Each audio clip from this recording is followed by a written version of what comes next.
Hello, everyone. I'm touring again in January, February, actually till the end of May, to discuss my last book, Beyond Order. There's still tickets available for a couple of venues. I thought I might bring those to people's attention today. Everett, Washington, USA, February 19th at the Angel of the Winds Arena.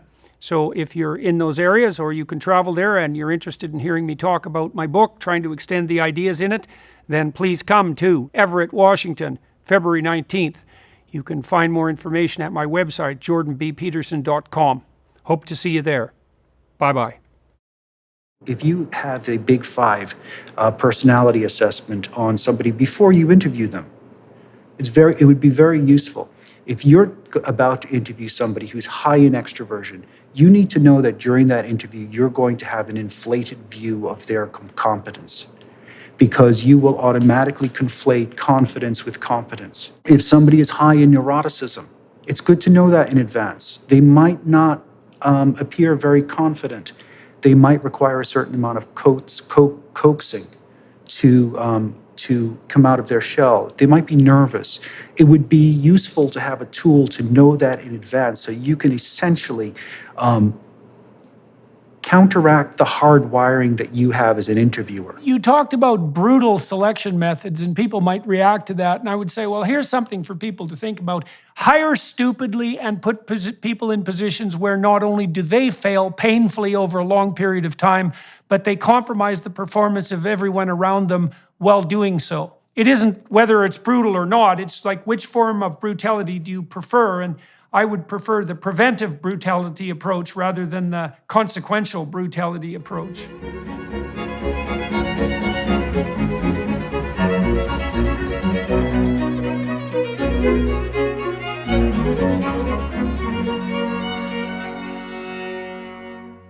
Hello, everyone. I recently had the wherewithal and the honor and the privilege to discuss the business and research and personal arrangements that I've had with a couple of my closest compatriots, Dr. Robert O. Peel, my former graduate advisor at McGill University, and my former student, Dr. Daniel M. Higgins, who graduated from MIT and under my supervision from Harvard. We walked through our business, professional, and personal relationships as they've unfolded through many ups and downs over the last 30 years. I wanted to bring them into the picture because I have worked with them so closely. I've worked with them particularly on two projects that I wanted to also draw attention to as they form the basis for much of the discussion that's to follow this clip. One is self-authoring.com, self-authoring as in S-E-L-F, authoring as in writing, self-authoring.com. And it contains a number of programs, past, present, and future authoring, that help people write out the narrative of their life, their biography, their virtues and faults in the present, and then a vision for the future. And that's a very useful program as you do live out a story, and it's a good idea to know what story you've been living out and know where you want to go in the future. And that's self-authoring.com. And the other project that we developed on the commercial front, so that's publicly accessible, is understandmyself.com. And Understand Myself provides a very thorough description of the fundamental elements of human personality, the 5 major traits: extroversion, neuroticism, agreeableness, conscientiousness, and openness, differentiated into 10 different aspects. So it gives you a relatively simple shorthand for your personality, but also a differentiated view of who you are. And so if you take that test, which doesn't take very long, about 20 minutes or so, then you get a detailed description of your basic temperament.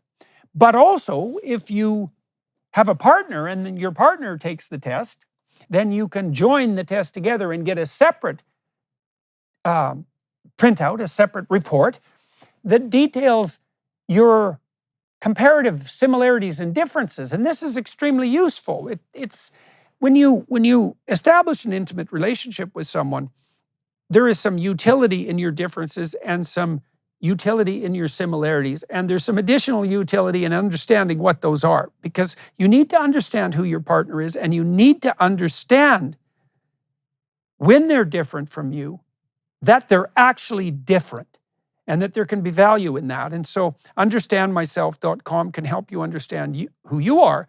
It can help you understand who your partner is, and it can understand how you differ and what you might do about that. And so, well, with that, we'll move onward to the discussion itself. So that's selfauthoring.com, past, present, and future, biographical writing and the development of a vision, and understandmyself.com, which helps you understand your personality and maybe understand your personality in relationship to the person who's closest to you. So thank you all for your time and attention, and onward to the discussion. So today I have two people to talk to who I've known for many years.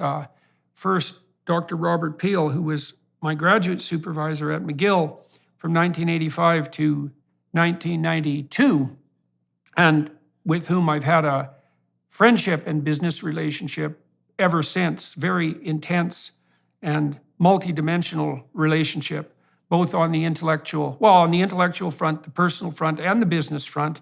And so we're going to talk a little bit about that today. And also Dr. Daniel Higgins, who was a student of mine at Harvard after getting his engineering training at Trinity and at MIT, and who also got involved with Bob on the business front and helped me and Bob develop some of the measurement devices that we've been attempting to use in the corporate world and more successfully using in the private sphere. And so I thought it would be, well, fun for me, but also hopefully for my two guests and for everyone listening to just walk through what we learned as we've worked together over the last 30 years on the scientific front and the business front. I started working with Bob in 1985. I wrote him a weird letter when I was applying for my graduate training. I'd finished my my bachelor's degree in psychology, my second update really to my first bachelor's degree concentrating on psychology, and decided I wanted to go to clinical work. And I wrote him I applied to a letter that actually told people what I was like, which I'm sure scared off a hell of a lot more people than it attracted. But for some reason, it seemed to twig Bob's interest. And he called me one day. I really wanted to go to Montreal to study, and asked me if I wanted to come down and study alcoholism. We actually had a compatriot in common, a man I had met in Fairview years ago, the town I grew up in, happened to be a student of Bob's. And when the letter showed up on his desk, he asked this person, Dave Ross, if he knew who I was. And luckily I got a positive review, which was quite the surprise. So I really enjoyed working with Bob. What do you remember from the beginning of those days, Bob? Well, first of all, I remember the letter. And I remember that colleagues advised me that I should not select you as a graduate student. But it was exactly the non-traditional nature of what you wrote and the deep thought that was implicit in your statements that drew me to it. That, along with a basic instinct to be a risk taker, was the reason why I accepted you as a student. Yeah, well, I spent a lot of time thinking about that letter, because it was a calculated risk. I think I wrote, if I remember, and I can actually remember some of this, I think I wrote that I liked to drink copious amounts of red wine and could type like a mad dog. And I knew that wasn't exactly standard graduate school application letter language. But I thought, first of all, I also indicated in a letter that there were some deep things that I wanted to pursue, that I was interested in assessing the nature of human malevolence, and that I had broad philosophical and psychological interests. So there was a real serious part, and there was a real, I would say, well, comedic part in some sense, and provocative. And I thought, look, I'm going to be working with someone for a long time, and I want to find someone who actually wants to work with me. And so it was it was a calculated risk like the one you took, I guess, when you accepted me. And it's funny, because people have had that kind of reaction to me, I would say, ever since, which is that some people like you are quite happy with the opportunity to work with me, and other people think, that they should keep me at a distance with a stick. And I think maybe it's not obvious that the people in the latter camp are wrong. Anyways, so you called me up and asked me if I wanted to do some work on alcoholism, which wasn't really the specific field that I had evinced a tremendous amount of interest in, although I was interested in motivation. But we started to work on motivation for drug and alcohol abuse and on antisocial behavior pretty much right away. Why do you think our collaboration was so successful? Oh, well, it comes down to who you are and how many degrees of freedom you're allowed and the nature of the challenge. And challenges in front of you, Jordan, are produce great rewards. So I think it's as simple as that. Yeah, well, for me, I was really thrilled that I had the opportunity to come to McGill. I really wanted to come to Montreal. And then you were an ideal supervisor for me because you were very practically oriented, right? You had a great administrative hand. You had a thriving and unbelievably productive lab. How many papers have you published, Bob? I honestly don't know, George. 100 and a half, 200, something like that. Yeah, I think it's more than that, Bob. So Bob's lab was famous for its productivity, I would say, and also for the morale of its graduate students. I mean, one of the things that was really remarkable about you, and often in distinction to other graduate supervisors, is that you were very generous with credit, and you gave your students a tremendous amount of freedom, and you really helped all of us through the various administrative hurdles, clearing the ethics hurdles for our research, and then encouraging us both simultaneously on the career development and the intellectual development front, which is a very thin line ethically, right? Because obviously, to be a successful academic, there is kind of a marketing element. You have to publish, you have to meet people, you have to communicate, but at the same time, you're supposed to be assiduously pursuing mathematically grounded truth insofar, say, as you're a good statistician. And those often come into conflict. And you are very, very good at letting all of us know. I mean, you've produced a lot of very successful graduate students, Sherry Stewart and Patricia Conrad and Jean Séguin and Peter Finn, a lot of very successful academics. And you did an extremely good job of helping us know that it was our moral obligation to stick with the data no matter what, but at the same time to develop our careers. And for me also, the fact that you had an unbelievably encyclopedic knowledge of the relevant psychiatric and psychological research was extremely useful. It made our discussions extremely fruitful because I could talk about more philosophically oriented issues and you could immediately bring it down, move laterally into the scientific realm and help introduce me into the appropriate biological and psychiatric literature. The current administration's New Year's goals are to tax, spend, and turn a blind eye to inflation. If this is at odds with your goals, if you're tired of the government playing games with your savings and your retirement plans, then you need to get in touch with the experts at Birch Gold today. For over 5,000 years, gold has withstood inflation, geopolitical turmoil, and stock market crashes. With help from the experts at Birch Gold, you can own gold in a tax-sheltered retirement account. Birch Gold makes it easy to convert an IRA or 401k into an IRA in precious metals. Just text Jordan to 989898 to claim your free info kit on gold and then talk to one of their precious metals specialists. Birch Gold will hold your hand through the entire process. Text Jordan to 989898 and protect yourself with gold today. With an A+ rating with the Better Business Bureau, thousands of happy customers, and countless 5-star reviews, you can trust Birch Gold to help protect your savings. Text Jordan to 989898 today.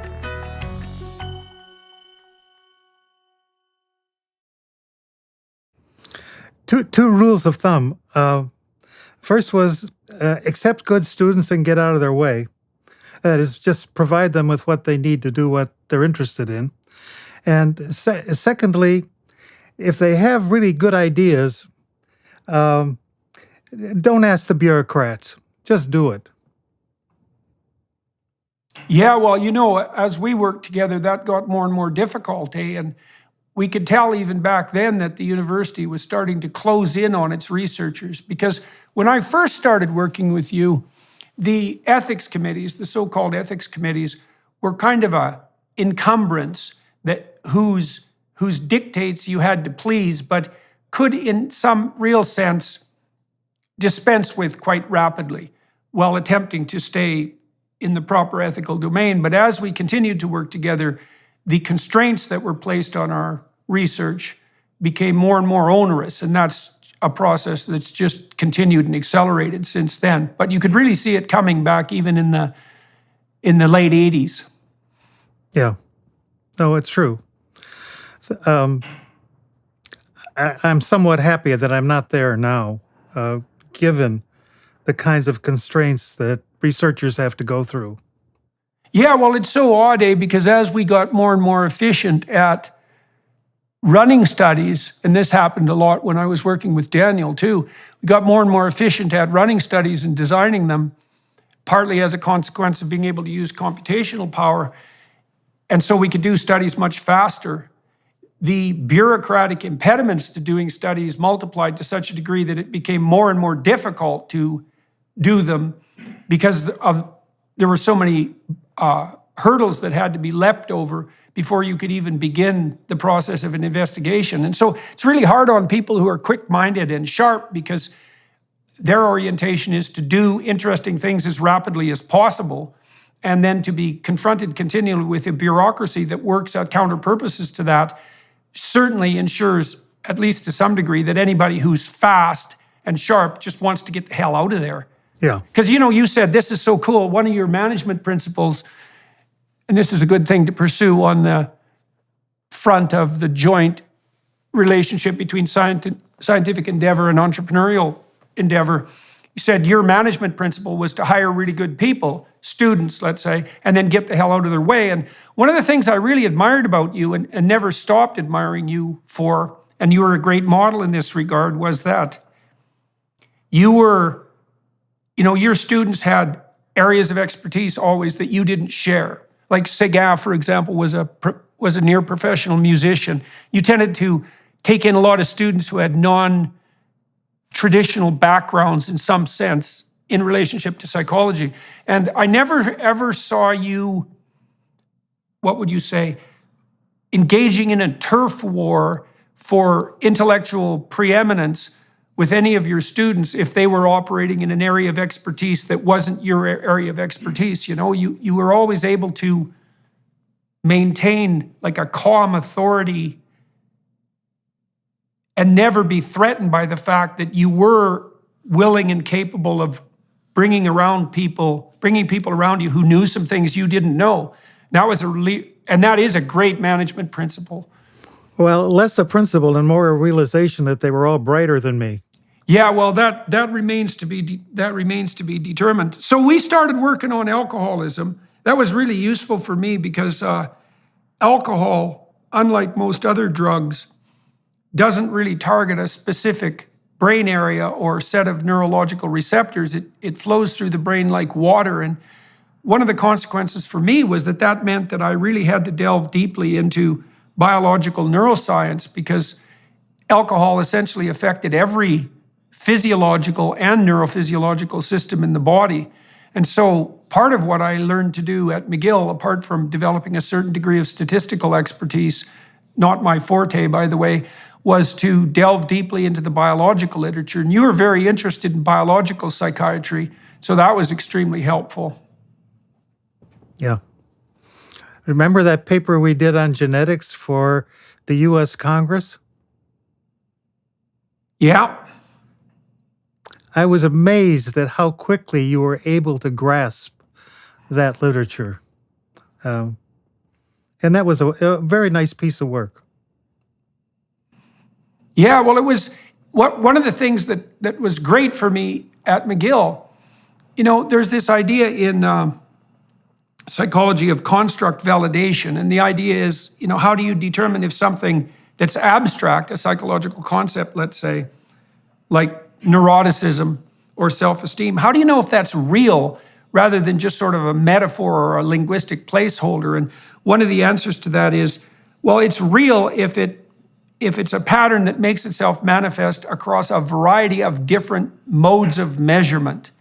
And I had been reading a lot of psychoanalytic material and mythology when I came to McGill, which definitely put me in a minority.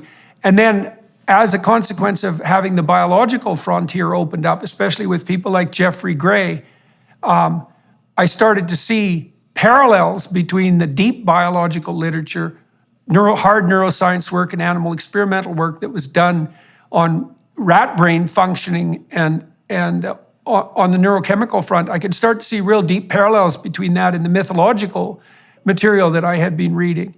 And that was really what I started writing my first book when I was at McGill, Maps of Meaning, and pursued that a lot while I was working with you, sort of as a side project. But it was an attempt to integrate all the biology I was learning about with the mythology.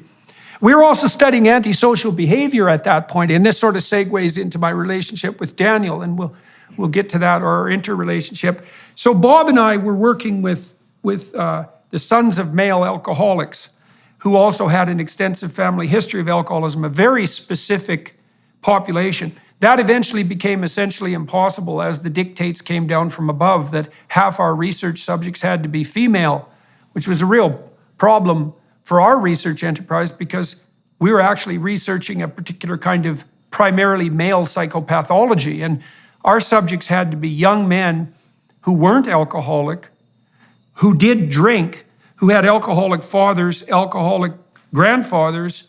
So they had to have an alcoholic father, and at least another close alcoholic relative male, and not an alcoholic mother, because that would have exposed them in principle to fetal alcohol syndrome. And we were looking at the biological basis of the proclivity to alcoholism. And we were interested in the role of disinhibition in that, right? So you might say, well, one of the reasons people might drink is because they're biochemically responsive to alcohol in some manner that's either directly rewarding, like cocaine, or anxiety reducing, like Valium and barbiturates. But another possible hypothesis is they're just not very good at impulse control. And so an impulse would be a biological impetus that wants short-term gratification, like lust or hunger or thirst or the desire to breathe, for that matter. And obviously you have to abide by those dictates or you die. But if you only fall prey to them, then you're impulsive, and that dysregulates your medium to long-term survival. So we're interested in impulsivity. Bob and I started to investigate the neuropsychological literature. A lot of people at McGill were working on the assessment of so-called prefrontal cognitive ability and had developed a lot of practical tests for brain-damaged people to see what focal cognitive deficits they had as a consequence of their neurological condition or their brain surgery. And we started to apply that to the analysis of antisocial behavior, right? And Jean Séguin was very much involved in that. So what got you interested, Bob, in the realm of antisocial behavior? Well, alcohol and aggression, the relationship. If you want to really understand aggression, understand the relationship between alcohol and aggression, because alcohol is involved in half of murders, rapes, and general assaults, most situations of violence. And so it was a question of what is alcohol doing to the brain that, in fact, is increasing that propensity. As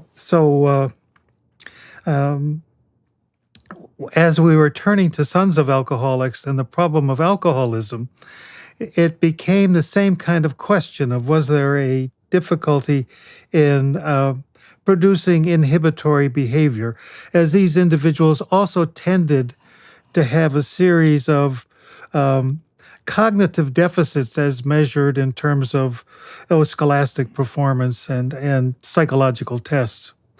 And so that's where you started looking at the Montreal Neurological Institute and the measures that they were using to measure, for example, frontal lobe functioning as its importance in generally controlling social behavior.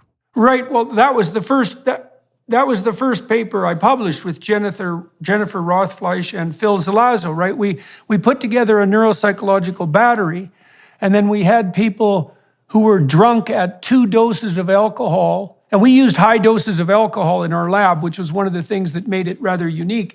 We looked at the specific patterns of neuropsychological deficits that alcohol produced. And alcohol doesn't interfere with things like vocabulary understanding or color perception, but it has a walloping effect on the ability to move information from short-term storage into long-term storage, even at relatively moderate doses. And it really interferes with complex motor coordination, although it doesn't suppress, let's say, it doesn't lengthen reaction time per se, simple reaction time. It had no effect on it all. That's right. So we started building a neuropsychological battery, first of all, to see what the nature of the overlap between criminal and aggressive behavior and the proclivity to alcoholism was, but also trying to investigate why alcohol made people aggressive, because it is one of the few drugs, and your research was part of what it demonstrated this, that alcohol actually does make people more aggressive. I remember a study we discussed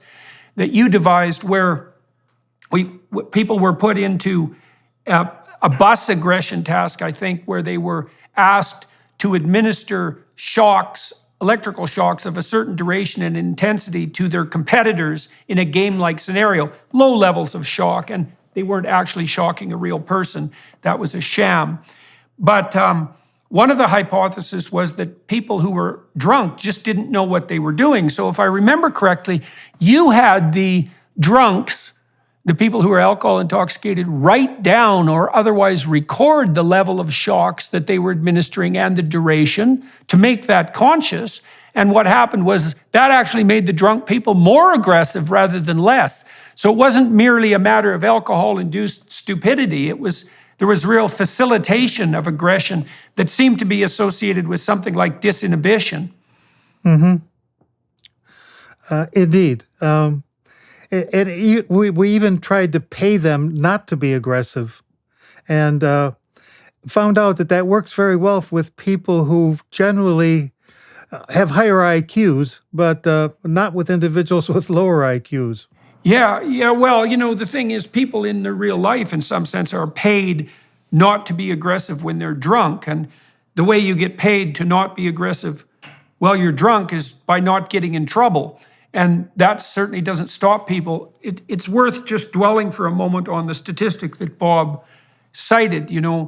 We did a lot of reviews of the relationship between alcohol and aggression. And I think you could make a pretty strong case that almost all sexual assault and a tremendous amount of general interpersonal violence would just vanish if people weren't overly alcohol intoxicated. There's a massive relationship between drunkenness. Half the people who commit murders are severely intoxicated, and half of the victims of violent crimes are severely alcohol intoxicated, right? Indeed. It's always been amazing to me that when we talk about sexual assault on campus, we talk a lot about sexism and toxic masculinity, and not very much about the fact that it's almost all alcohol fueled. At least half of it is, George. Yes, right. At least half of it is. So you and I were also talking at that point about entrepreneurial ideas, because I guess we both had a bit of an entrepreneurial bent. And one of the things that was always noodling away at us was whether there was anything that we could do that might constitute the grounds for the construction of a business. And I remember we talked about the possibility of investigating treatment for hangovers on the pharmaceutical front and went down that rabbit hole for a while. But we never really, at McGill, we never really settled on an entrepreneurial idea. I think one of the ideas that we had discussed too was to start a consulting business to help people who had health problems do an objective review of the scientific literature bearing on their particular health problem. And that's still a good idea, although we never did do it. And well, anyways, after I was at McGill, and I think Bob and I wrote 15 papers together, which was something of a record at that point for a graduate student and advisor collaborator.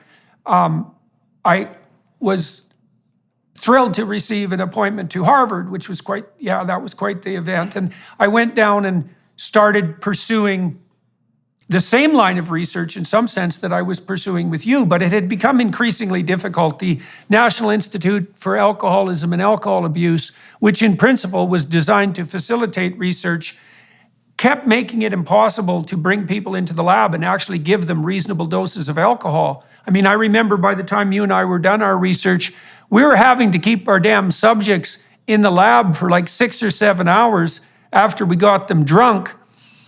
The NIAAA required that we bring their blood alcohol level down. I think their eventual recommendation was either 0.04 or 0.02, half of legal intoxication. They wouldn't allow us, for example, to send them home in a cab, and nobody wanted to sit in our damn lab and sober up miserably for 6 hours, while staring at a wall. And it made it pretty much impossible to bring people in repeated times because the experience became too onerous. And there was all sorts of other restrictions that were emerging that made it impossible for us to do what we had been doing. And we got a long way on analyzing the effects of alcohol, associating it with opiate reinforcement, and starting to investigate potential biochemical treatments like naltrexone for alcoholism. And we did it on a shoestring budget too, which was also an interesting thing to do. No, so I went to Harvard, and I wasn't making a lot of money. I had to teach a lot of extra classes. My wife couldn't work because she didn't have a green card, and I was just kind of existing on the threshold of survivability, in a comfortable sense. But I didn't even have magazine subscriptions when I was a junior professor at Harvard, and I drove this old rust bucket of a car that was barely holding together. And I remember I phoned up the dean at one day and I said, I don't know what your policy here is at Harvard, but you guys hired me to do research, but I have to do a lot of overload teaching just to be able to survive here because it's relatively expensive. Like, what the hell's the rationale for this? I was probably slightly more polite than that. And he said, well, most of our people consult. And I thought, well, that's not true because junior professors don't have time to consult. So that's just not true. But okay, if that's the damn game, then what the hell do I know that might have some economic value? And I thought, we had talked at that point about starting to use our neuropsych battery, which we'd started to computerize on broader fronts, right? We used it to investigate alcohol and then antisocial personality. And then I thought, maybe we could see if this battery of neuropsychological tests would predict corporate and academic performance. And so I called you, and that's when, and we had a talk about, potentially putting together a company that would be designed to do exactly that. And we did, like the late 1990s. Yeah, and that's when Daniel showed up. And so Daniel, you had done your engineering training at Trinity and then at MIT. So walk us through a little bit about your academic and intellectual background. I did civil engineering at Trinity College in Dublin, and then I came over to the U.S. and I found it was incredibly difficult to find a job just to go through the mechanics of it. So I thought, well, maybe I'll just go to graduate school instead, which sadly it was as shallow as that. No, it probably wasn't. But I went to MIT and I did a degree, a master's degree in civil engineering, but at the time, it would have been around 1991, 92, 93. The use of computer technology was getting cheaper, and so it was more pervasive. And so obviously, while I'm there, I'm not going to be busting concrete beams or cubes. I'm going to be looking at what the current computer technology is, AI and so on and so forth. People were much more optimistic about AI in the early 90s than they were in the late 90s.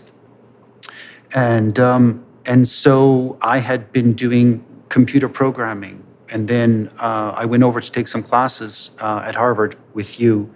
I think it would have been 1995. I may have been in your first personality psychology class or your second. I'm not quite sure. And we started programming the neuropsych stuff.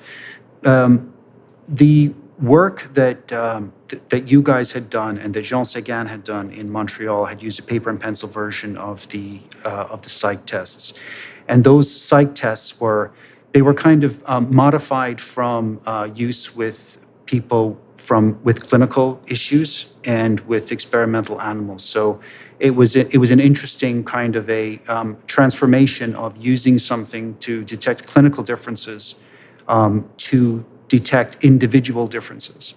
And at the time, the idea of a prefrontal cognitive ability really didn't, as far as I know, it didn't really exist. People spoke about executive function, but they didn't speak about it in individual differences terms. They spoke about it more in a sort of a global, like what would happen if executive function did or didn't exist. And so we computerized the types of tests that you'd been using with the Sons of Male Alcoholics, and that Jean Séguin had been using with, I believe, impulsive children, if I remember correctly. Yeah. And then we did I think it was 1997. You were teaching the personality class, and we did the online computerized personality lab. Right. Which was, and that was early web days. And so we did that. We had, I guess. We did like 100 experiments at once. It We was did. really something, eh? we did- That was we right did- when, was it Netscape? What was the first browser? It was pretty much right after Netscape came out. It was fairly early. In computer days, it was when Perl was the way that you would do, Perl CGI programming was the way you do web stuff. And so we essentially set up a bunch of experiments. My wife, Alice Lee, and I programmed them. And all the kids in the class took them. It was like, I think probably about 140. And they divided up into groups of 5 to do the analysis. So we did a soup to nuts set of, as you said, maybe 15, 20 different experimental questions. Yeah. Well, it was that. this battery of tests that I had developed with Séguin and Bob. Yeah. It took, like, a lot of it required gadgets and lights and boxes, and it was very mechanical. It also took about 9 to 11 hours for a trained neuropsychologist to administer the test battery. But when we computerized, we got the whole damn thing down to 90 minutes. And so then we were interested in, we thought, well, we could use this test battery to assess psychopathology, impulsivity, but then could we use it to assess normative or even excellent performance? And Daniel and I and Bob started to investigate the possibility of using prefrontal cognitive ability tests to assess academic prowess at Harvard and at the University of Toronto, as it eventually turned out. And we also started to move into the corporate world. And so that was part of an entrepreneurial vision at that point as well, because we thought, well, I had started studying papers that were produced by, God, now I'm not going to be able to remember, unfortunately, the names of the people who produced the initial equations relating increased accuracy of selection to economic outcome. Hunter and Schmidt. Hunter and Schmidt, yeah. Absolutely crucial papers showing that. So one of the things we learned, for everyone watching and listening, is that a tiny minority of extremely high performers produce almost all the economic outcome of a given endeavor. So it's actually the square root of the number of people involved in a given endeavor do half the work. It's like the 80-20 rule, is almost a very small minority of your customers produce all your profits. A small minority of your workers produce all your productive outcome. A small minority of creative people produce almost all the creative output. A small number of criminals commit almost all the crimes. And so what that means is that if you can tilt your selection methods, your hiring methods, towards the upper end, even a small amount, and thereby increase the number of extremely top performers that you have in your organization, the economic payoff to that is unbelievably dramatic. So I think Schmidt and Hunter estimated at that point that if the US bureaucracy, the government bureaucracy, switched to accurate assessment for hiring, which they're actually bound to do by law, they would save an amount each year equivalent to total American corporate profits. And I read that and I thought, oh my God, if we can develop a new way of assessing ability that's accurate, we should be able to go to corporations and say, look, for a relatively small amount of money, we can radically increase the productivity of your employees. And I thought we could just make a statistical case that the payoff for that would be so great that, people would literally beat a path to our door. And so that was a very naive presumption. Now, you were put right in the center of this, because in order to pursue this for your PhD, you decided to come and do a PhD in psychology. You had to master the neuropsychological literature. You had to master the literature on IQ testing, because one question that came up was, well, was there a difference between prefrontal cortical ability, let's say, the ability, cognitive abilities that are dependent on the forward part of the brain, the part that abstracts action before it's implemented. What was the relationship between that and IQ? And most of the neuropsychologists regarded IQ tests as these dusty, ancient technologies that had been superseded, and just assumed that what they were measuring was something separate. But that had never really been rigorously tested. And then you also had to become a master of the relevant literature on personality, because personality traits like conscientiousness are also useful at predicting performance. And so why don't you talk a little bit about the development of your thesis, and also the fact that you wrote your thesis at the same time that the bell curve came out. And that was quite the political nightmare, all things considered. So why don't you walk through what you did for your PhD research and your thesis? Well, we sort of hit a perfect storm in a way, because Herrnstein and Murray's bell curve had just been published, which was the most vilified book of the 90s, if you like. And Herrnstein and Murray were both at Harvard, although Herrnstein had just passed away. And the neuropsych guys had been speculating on the way the brain works under normal circumstances, based on research that they had done with clinical populations. And they essentially completely ignored the statistical methods that are required to talk about individual differences in cognitive ability and individual differences in outcomes, differences across situations. And so in some ways, we caught a certain amount of flack from the neuropsych guys because we weren't cutting up monkeys, which seems okay to me. And they weren't interested in the IQ stuff, because the intelligence research was tainted in psychology, which was very strange, because it was the most well-developed from a scientific perspective, and has been, area of psychology. And the tools that people used throughout psychology, personality psychology, for example, were developed by the early intelligence researchers. Charles Spearman developed factor analysis, and it was later enhanced by that gentleman from the UK. I've forgotten his name. But in Thurston, is it? I Thurston, believe so. yeah. And so it was very weird for somebody coming into psychology from engineering to look at the situation and see, well, the most rigorous research programs that I can see in this is probably going to irritate experimental psychologists a bit, but I don't know how else to put it, were despised. The area that those things, that was essentially despised. And a lot of academics in psychology were trying to figure out how to essentially throw stones at intelligence research, even though it would be like that meme where it's like nobody, nothing, and then Jerome Kagan, IQ tests are biased. It was that opportunistic. It just to come out and make a statement against that. So suddenly, I found myself, and you did also, being with the pariahs when we didn't even know that there was such a situation. Yeah, it was really weird, because in existence. we were driven to 100%. No, we were driven by two things. Like, first of all, we had an entrepreneurial curiosity about this.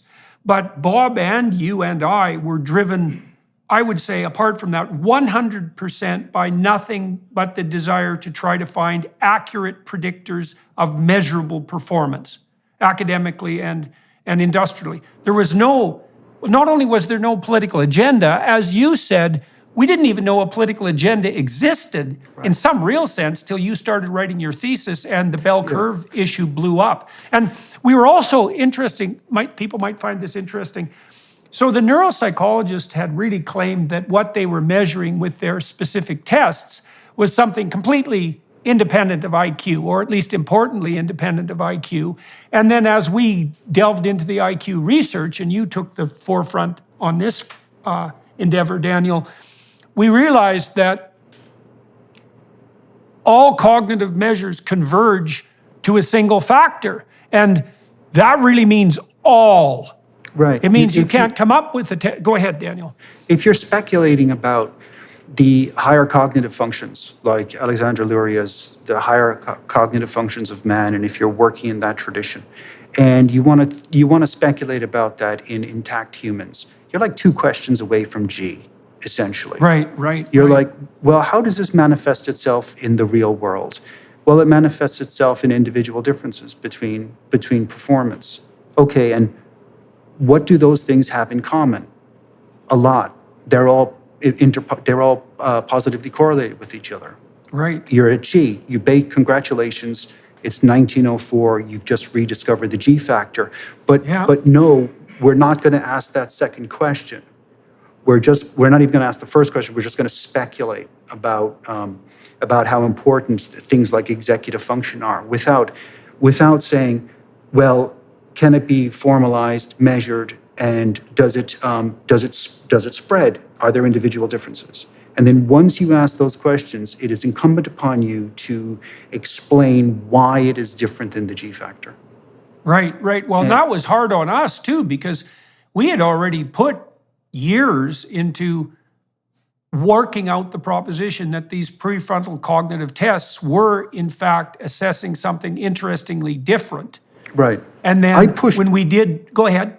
I pushed the prefrontal cognitive ability as a construct, measured by the neuropsych test that we had essentially stolen from the neuropsych guys and the animal research guys, and developed into an individual difference construct. And I pushed that as far as I could as an independent construct from G.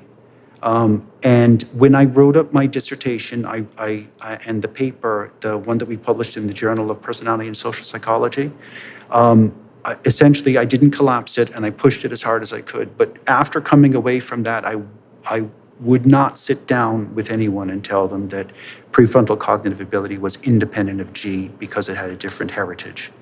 Or so on. This is a good indication of the kind of price you can pay for scientific rigor. I mean, Bob and I had put 6 years into the development of this prefrontal cognitive battery. And there was some utility in it predicting disinhibition. And then you and I put in years developing the battery itself. And then our discovery was we didn't know enough about the psychometrics of intelligence to be doing what we were doing, and that there was no escaping from the black hole of fluid intelligence in some real sense.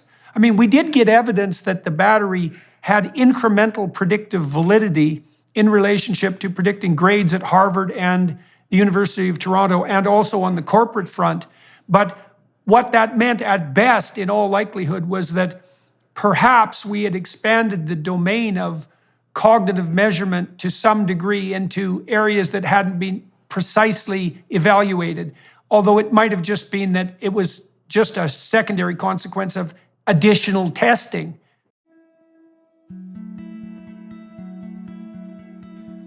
With the start of the new year upon us, what better time than now to start building a habit of prayer? Just like physical exercise, daily spiritual exercise is critical to your well-being, especially in a world where attacks on faith and religion are happening all around us every day. Hallow, the #1 Christian prayer app in the US and the #1 Catholic app in the world, helps you maintain a daily prayer routine. It's filled with studies, meditations, and reflections, including the #1 Christian podcast, The Bible in a Year. Download the app for free at hallow.com/Jordan. You can set prayer reminders, invite others to pray with you, and track your progress along the way. Make this year your year for spiritual growth and peace. Get an exclusive 3-month free trial at hallow.com/Jordan. That's hallow.com/Jordan.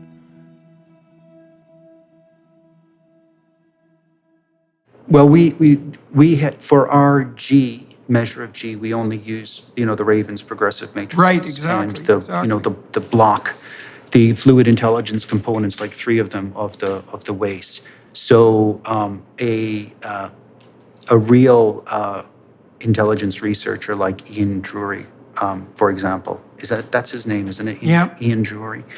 He would say you haven't tapped G at all. You've only taken 2 or 3 subtests, and he would basically want to define the whole thing. But anyways, one of the things that you said at the time was every psych experiment should use IQ tests, and that would have been if that sort of maxim had been used from the start, we probably wouldn't have been as naive as we were about getting away from it. That's not to say that executive function and prefrontal cognitive ability are reducible to some magical construct in the sky, G. It's just to say that in psychological research, things just don't fall along the nice little neat theoretical lines that you build your career around, that it's messy. Right. Yeah, well, what I concluded at that time was that every psychological experiment run that involves analysis of the differences between people should, by what would you call universal fiat, be required to use both IQ tests and likely personality tests, because we have these basic constructs, general cognitive ability, which is a walloping measure, and also pretty decent measures of temperamental proclivity. And they're really basic, the same way the elements in the table of the elements are basic physically. And we shouldn't be talking about any other constructs in psychology until we can be absolutely sure that we're not just remeasuring constructs that have already been discovered. And that is kind of disheartening on the psychological front, because both IQ and the Big Five, I mean, you can argue exactly about the parameters of the Big Five still, but fundamentally, they're such black holes that they tend to suck in every other bit of research and invalidate it in some sense. Like, I mean, I remember we looked at the self-esteem literature, for example, and concluded pretty rapidly that self-esteem was nothing but low neuroticism with a bit of extroversion thrown in.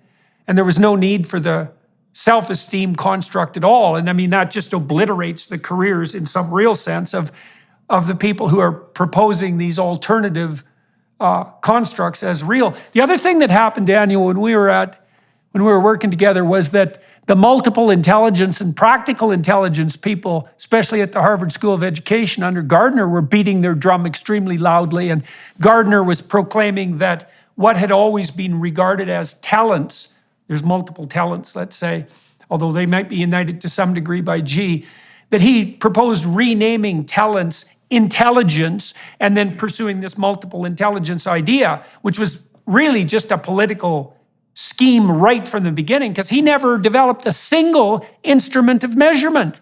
And that was scandalous from our perspective too. It's like, what the hell are you doing? You're talking about multiple intelligences in the face of all this documentation that intelligence is actually a unitary construct, and you can't measure it at all. And now you're putting this forward as the basis for some kind of educational doctrine. That was also politically shocking. Well, Gardner had written a book on the emergence of cognitive neuroscience. And in that book, I don't recall the title of the book, he identified faculties in the mind that the neuropsychologists that cognitive neuroscience had uncovered. And then that was a successful book. His next book after that was Frames of Mind, which is his multiple intelligences book. And I think that what he essentially did was, there's a very weird thing amongst academic psychologists. I've always found this striking. The people that they value the most are the people who are the most intelligent. You can see this in the way they interact with their students. They're unaware of it many times, but it's quite noticeable. But then, as I said, they don't like the whole idea. There's a presumption that, I think it might be, if I may be a bit Freudian about it, there might be an unconscious recognition that they're conflating intelligence with value as a human. Right, with moral virtue. With moral virtue, just with value. And that leads them to see this conflation everywhere, even though other people aren't doing it. I personally don't consider people to be more valuable if they have a higher IQ score. But I think that there may be some sort of guilt at the bottom behind that. I never really understood it. So what Gardner did was he plucked the construct intelligence out of the psychometric realm.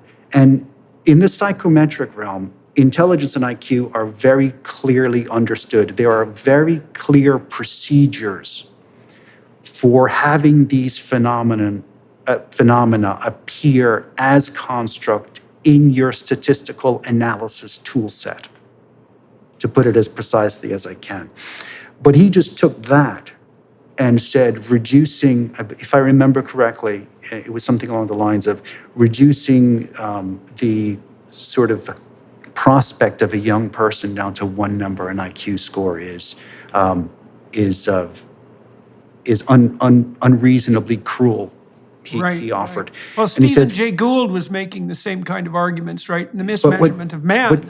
What Gardner didn't do, and he should have done, and I would criticize him ethically on this one, is he didn't explain that he was using a well-defined individual difference psychometric construct.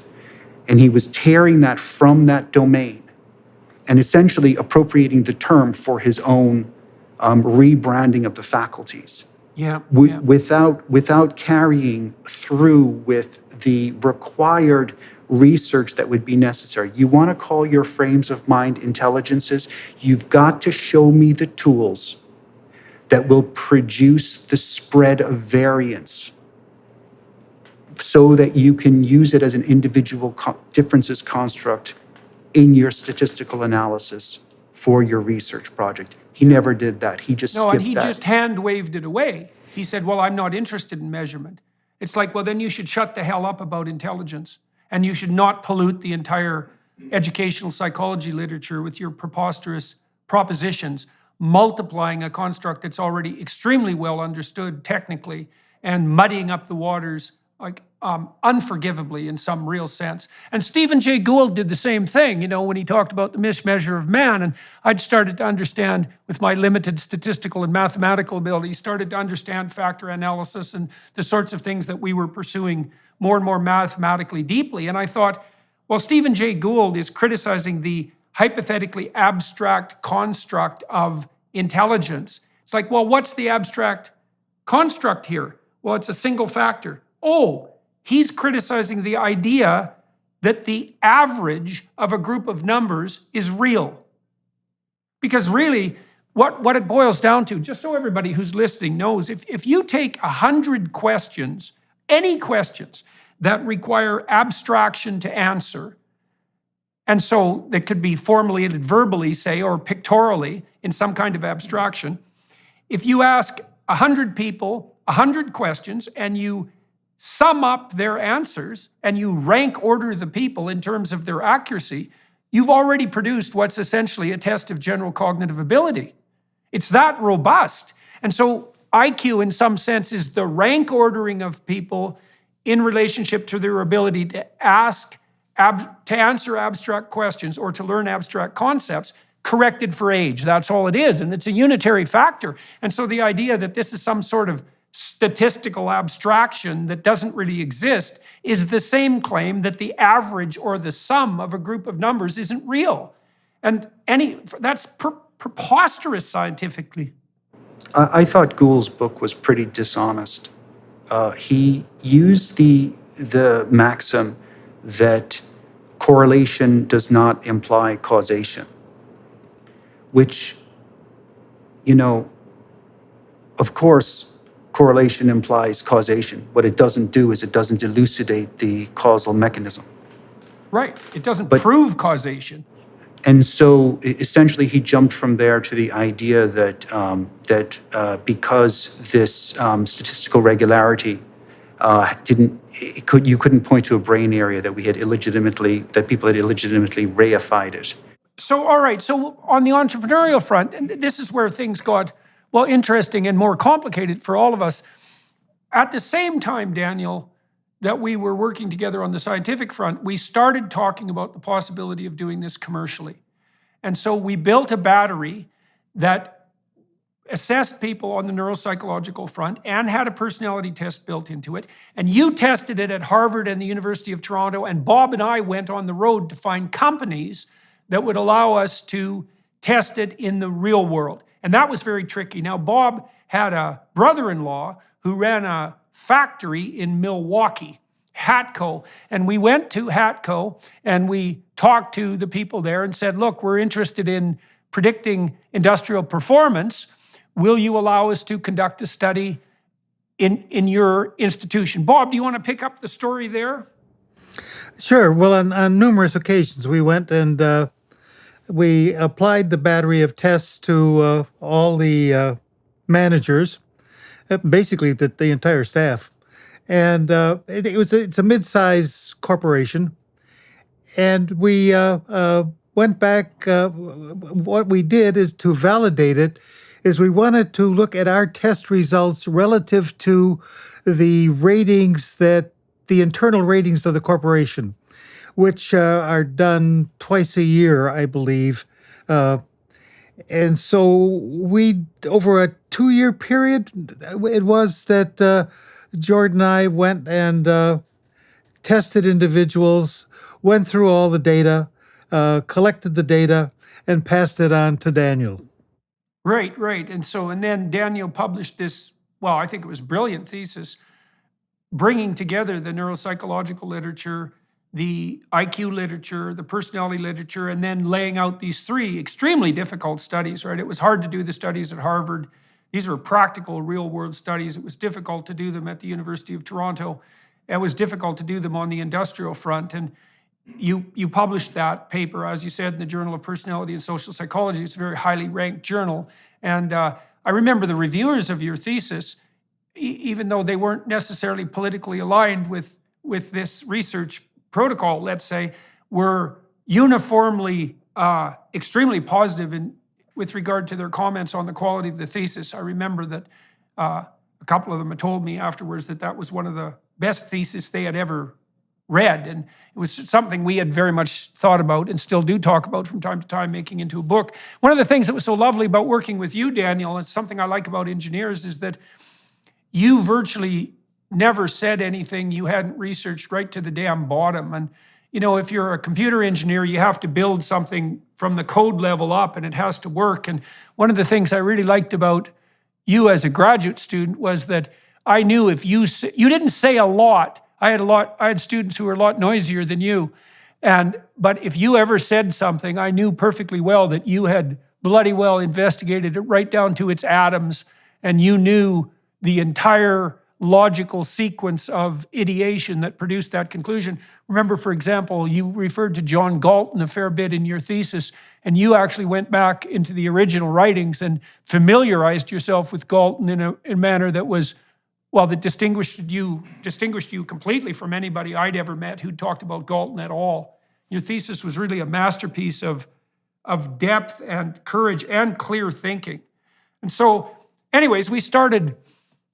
Oh, I had a side question for you. Why the hell did you switch from engineering to psychology? Like, you came over to Harvard and took my class, and I don't remember exactly. Did you start working with me when you were still an undergraduate as an undergraduate project? Why did you come over and start working with me? I mean, you were a perfectly qualified engineer, and on the computational front, you had an immense potential career set out in front of you. Well, I had been reading Carl Jung and Sigmund Freud and Alfred Adler and stuff like that, and I had taken I audited a psych course at MIT, so I went over there to take your personality psychology class. And then I went up and talked to you afterwards and said, "This is interesting. What do you do? Shall we do something together?" And you said, "Yeah, sure. Why don't you construct this instrument to help us? I believe code reactions of people who are in an alcohol experiment." With the computer. And then it just went on from there. Then we did the first version of the neurocognitive battery. Then before we went to HATCO, et cetera, we redid it to make it more intuitive and easier to use. You remember the summer in, I think it was 1998, you and Alice and I were in Porter Square working on that, stuffing ourselves with pastries in the mid-morning. Good times. And yeah, right. Well, that was just at the dawn of the point where all this stuff became possible on the computational front. So Right. that was exciting too, to learn how to do all that. Right. Oh, just to clarify something, it wasn't the people at the JPSP said that the submission was well written. It was the people at Harvard that gave the positive feedback. I don't think you should besmirching the people at JPSB by suggesting that they thought there was anything particularly special about my paper. Right. No, it was the reviewers of the thesis at Harvard. No, Yeah. that's right. Yeah. All right, so we started, then Bob and I, once your paper came out, we could calculate the economic return that would be available to companies if they used our test battery. So basically, what we showed was that on the managerial front, if you were scored highly on the neuropsychological assessment, so which is something like an elaborated assessment, or no, something like a variant assessment of fluid intelligence, and you were high in conscientiousness, that you were much more likely to be a successful manager, and that what predicted on the line worker front was more purely just conscientiousness. And that was in accordance with the relevant industrial organizational literature, which we also had to master at the same time, right? Because we were trying to find out what were valid predictors of industrial performance and to calculate the economic returns on that.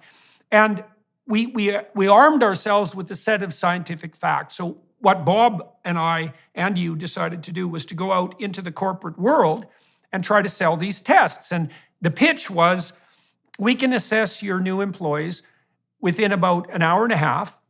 We can tell you who's going to be a good manager, who statistically more likely. We can identify a pool of people who are statistically more likely to be high performers as managers and as line workers using slightly different measurement techniques.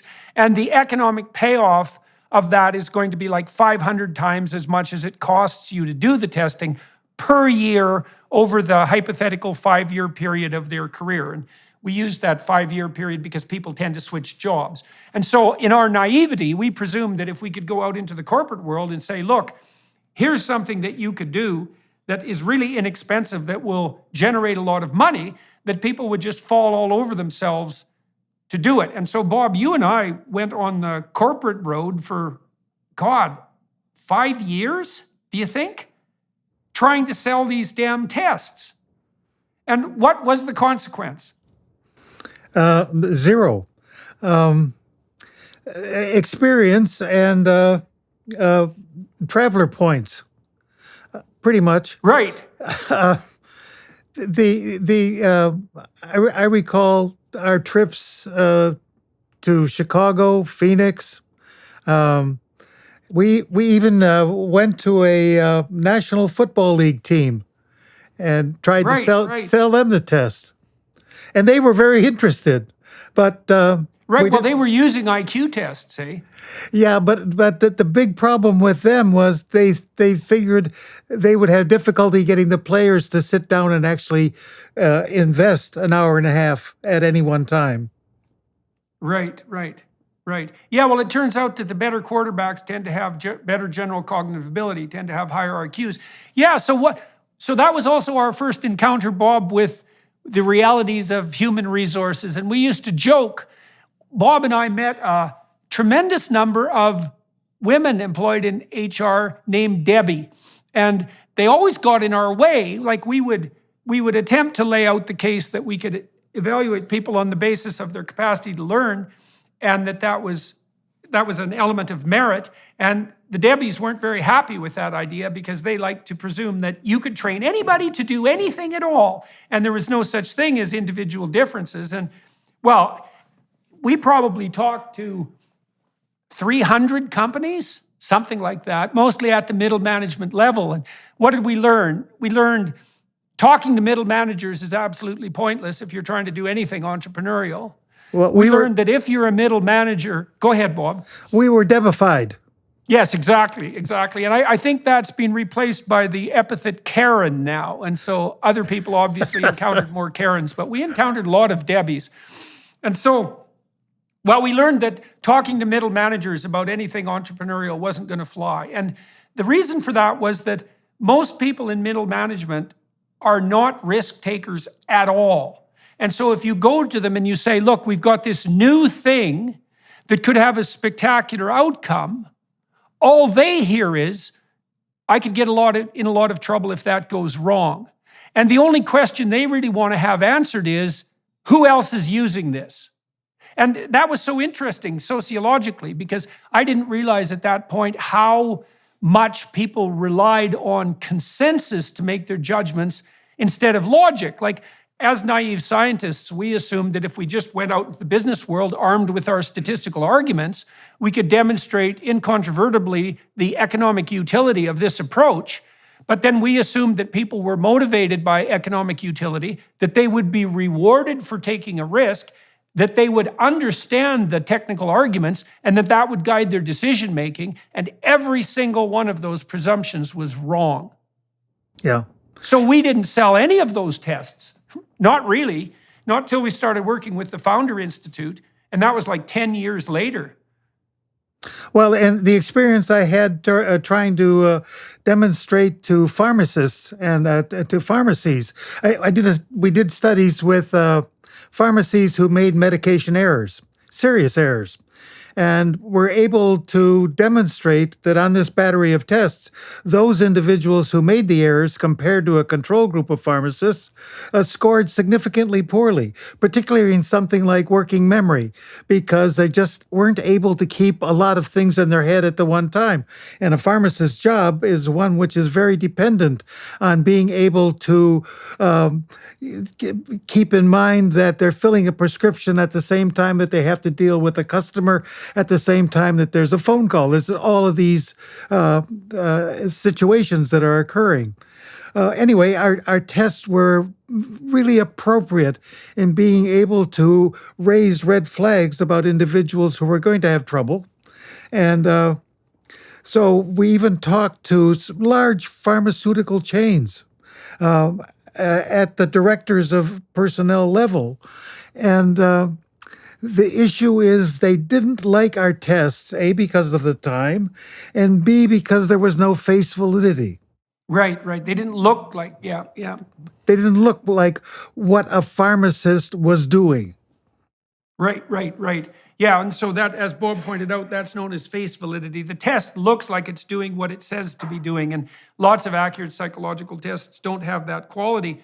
So we also started to understand more about the political landscape on the corporate front in America, and also why innovative technologies are difficult to get adopted. I mean, first of all, if you're going to go out and sell something to a corporation, you have to actually talk to the people who can make decisions, and that is not an easy thing to do, and that's almost never middle management. And before people think that I'm down on middle managers, I should also point out that they have every reason to be leery of risk. So I remember one company that we dealt with, they were growing by like 100 employees a month. They couldn't keep up, and they really needed a technology to screen their applicants before interviews. And our technology was perfectly situated to manage this. But we wanted to charge them, I think it was $30 a test or something. I think they had a budget of $5. And we said, look, we just can't do it for $5. There's just no utility in this whatsoever for us. And we already demonstrated that you'll get like a 500 to 1 return on investment at the price we're charging. Why the hell wouldn't you do it? And they said, well, look, we get evaluated on how much we spend per test, and some other part of the company will be rewarded if there's more productive people. So we bear all the responsibility for the risk and get none of the reward for the outcome. And I thought, well, oh my God, that's fatal. And so many companies are set up like that. Like, you're not going to get your HR people to be incentivized to hire better employees if they get punished for taking risks when they're assessing them. And so, well, we learned a lot about how the corporate world functioned.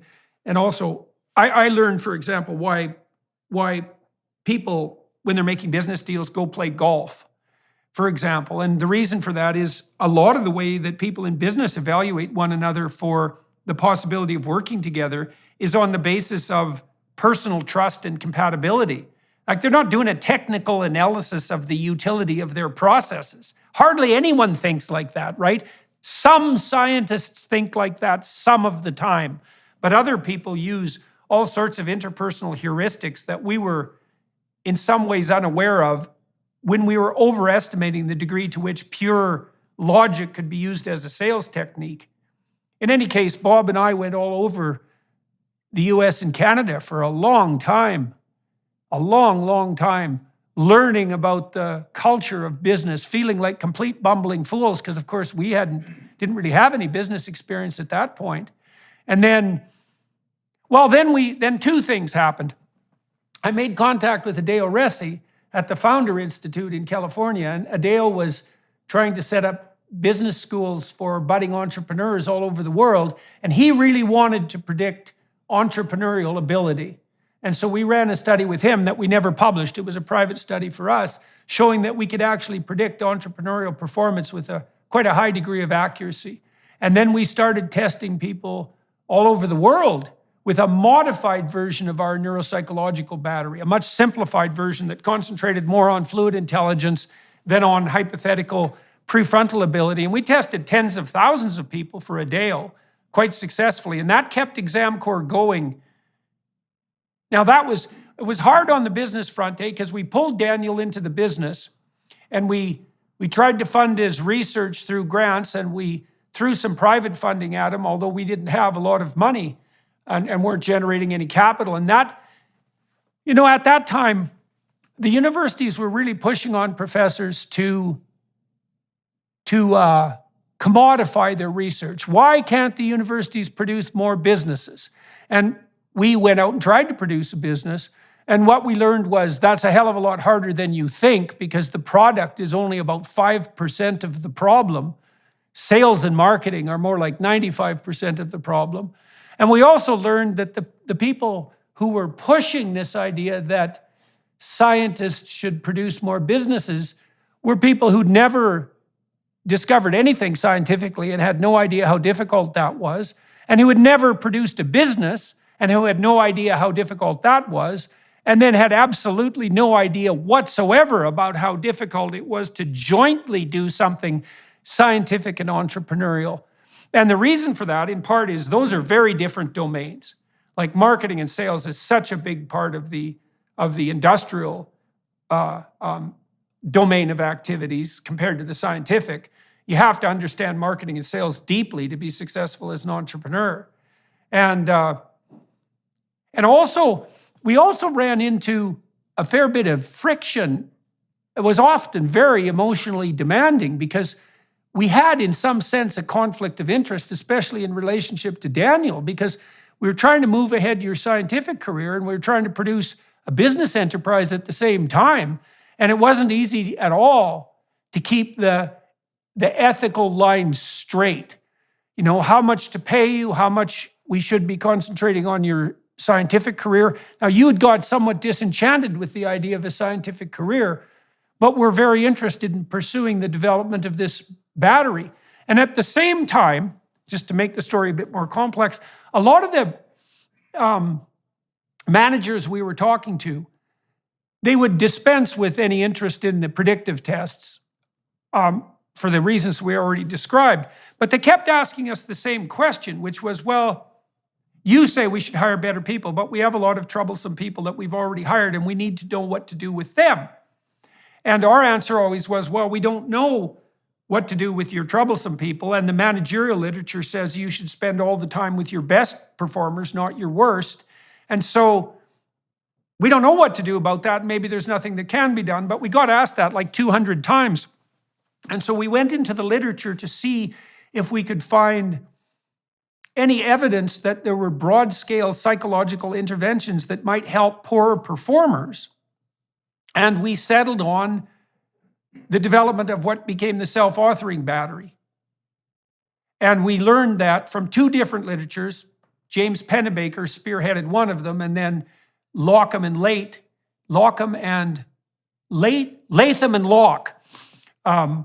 Gary Latham, did that in the goal-setting domain in the industrial organizational psychology. We found out that if you had people write about the complexities of their life, autobiographically or in relationship to their future, that they would perform better industrially and their mental and physical health would improve. So we started working with Adeo to predict creative competence, and that gave us a bit of capital. And then we started to develop I think that was the right order, we started to develop the self-authoring tests. And our goal was to produce tests that were scientifically validatable, that were inexpensive, that were scalable, that would do no harm, and that had demonstrated validity in terms of improving performance in mental health. And so, Daniel, you want to walk through the self-authoring suite a little bit?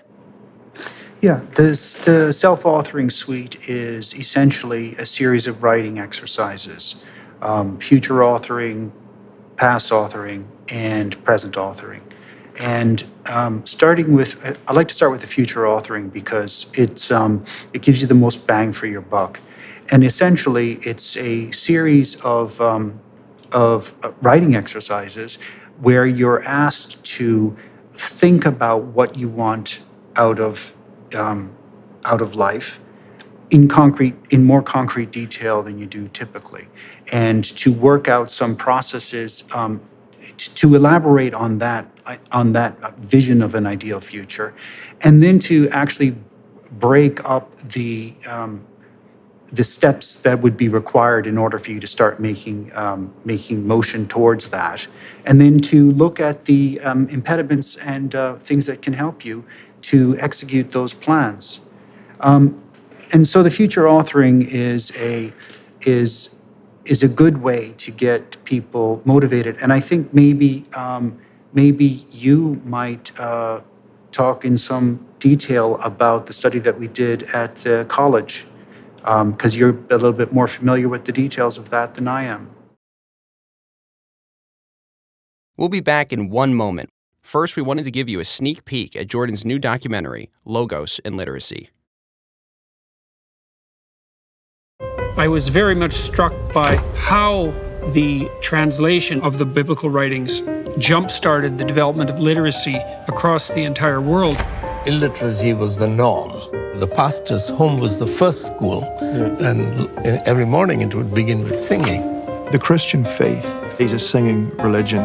Probably 80% of scripture memorization today exists only because of what is sung. This is amazing. Here we have a Gutenberg Bible printed on the press of Johann Gutenberg. Science and religion are opposing forces in the world, but historically that has not been the case. Now the book is available to everyone. From Shakespeare to modern education and medicine and science to civilization itself. It is the most influential book in all of history, and hopefully people can walk away with at least a sense of that. Yeah, well, we did 3 studies.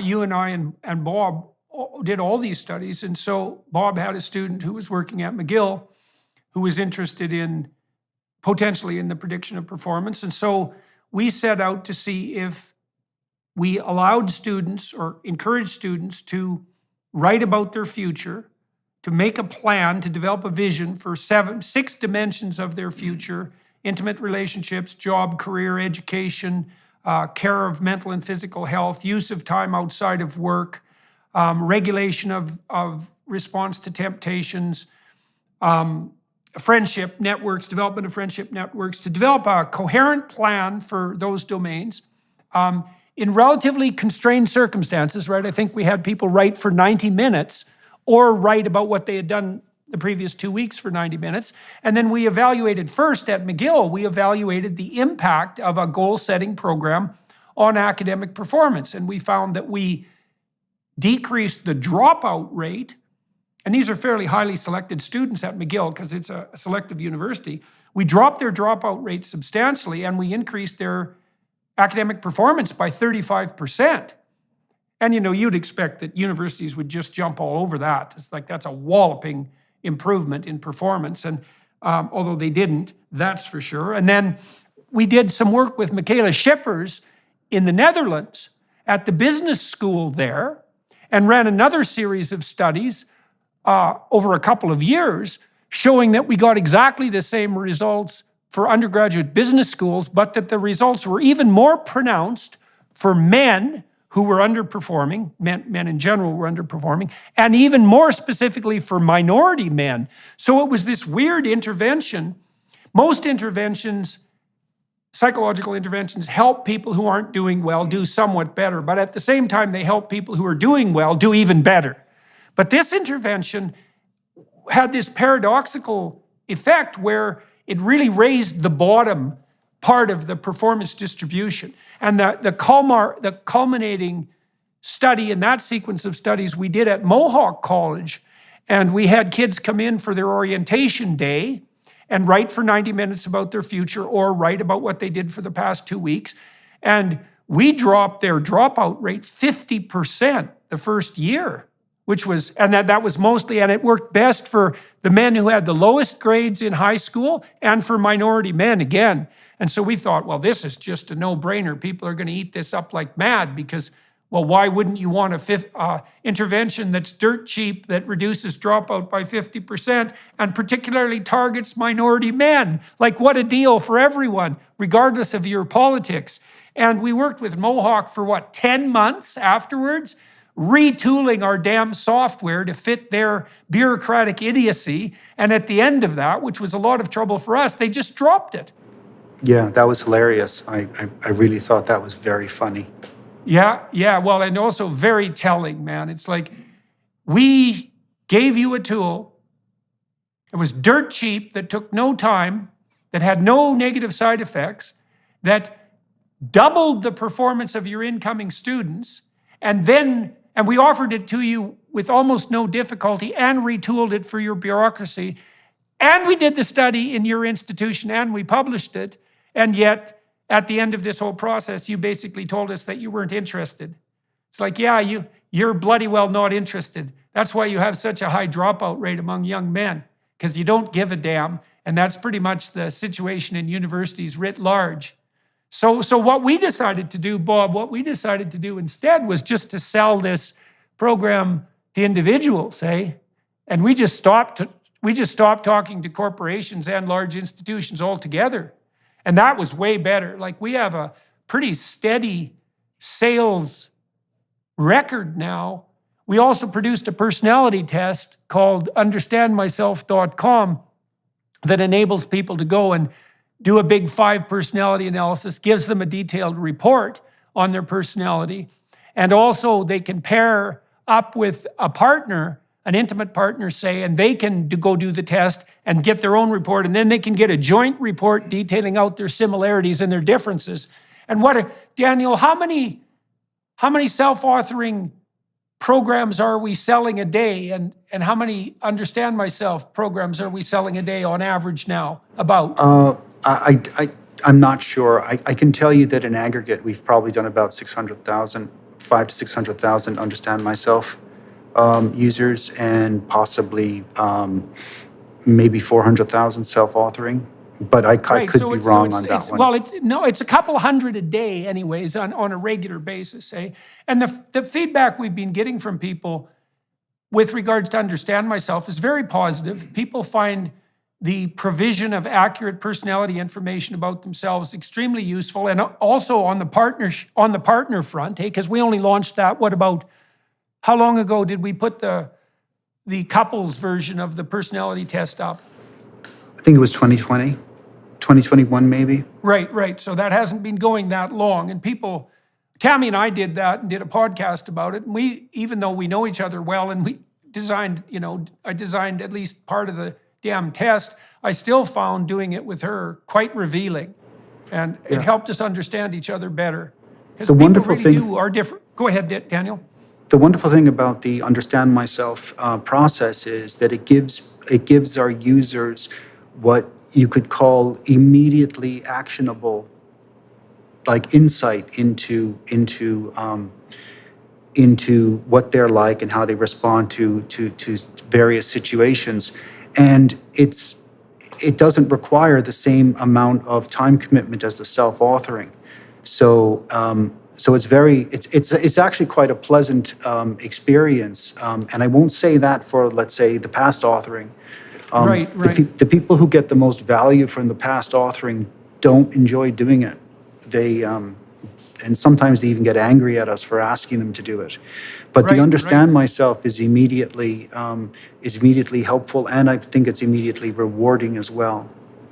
Right. Well, the past authoring, there's a good dictum from clinical psychology that it's better to voluntarily face your demons, let's say, or the dragons, right? It's you put yourself in the zone of proximal development by adopting a voluntary stance of confrontation with complexity and threat. And one of the things we ask people in the past authoring exercise to do is to divide their life into sections, epochs, and then to write about the more emotionally compelling experiences, right? Both negative and positive. And yeah, that's quite difficult, and it does upset people. I mean, the research literature indicated, most of this generated by Pennebaker and the people who followed in his footsteps, basically showed that if you do an autobiographical exercise like that, which is akin in some sense to both confession and to psychotherapy, is that the immediate consequences are negative, because reliving those upsetting experiences is upsetting and can put you into a bit of a spin. But the medium to long-term consequences are very positive, both on the performance and on the mental and physical health front. And so you can think of self-author, all of those of you who are watching and listening, you can think of this selfauthoring.com set of exercises, the self-authoring suite, as, what would you say, as it's in some sense do-it-yourself, redemption, but certainly do-it-yourself psychotherapy. And, maybe it couldn't substitute for extremely high-quality psychotherapy conducted by someone who really knows what he or she is doing, but it's a pretty damn good home activity if you want to set your life straight. And, I think the response we've had from the individuals who've been using it, well, you deal with that more because you've handled customer complaints and comments for years. I have lots of people in my lectures who come up to me and tell me, how helpful the Understand Myself program was, but also the self-authoring program. Fewer people because it's more difficult, but people often respond to the self-authoring program in a manner that indicates, that it's changed their life. And I used we developed the programs for my Maps of Meaning course, at the U of T, right? When we were first walking through the paper and pencil versions, I had students write autobiographies and then also write out a plan for the future. And I could watch the impact that it had on them. It's really something to be able to develop a vision for the future. And Well, it's really, go ahead. If any users are watching this, and I would say with the self-authoring suite, because we all have a limited amount of time and a limited amount of energy, and so if you're not sure that you can do the full thing, do the future authoring and do it badly, and push through it to the very end. If you're doing the past authoring, and you think you can only do a little bit at a time, do a little bit at a time. And then walk away from it, come back to it, reread it. Take your time over that one. They're really quite different. I don't think people should approach them the same way. Push the future authoring through to the end, and then you can redo it again later if you want to.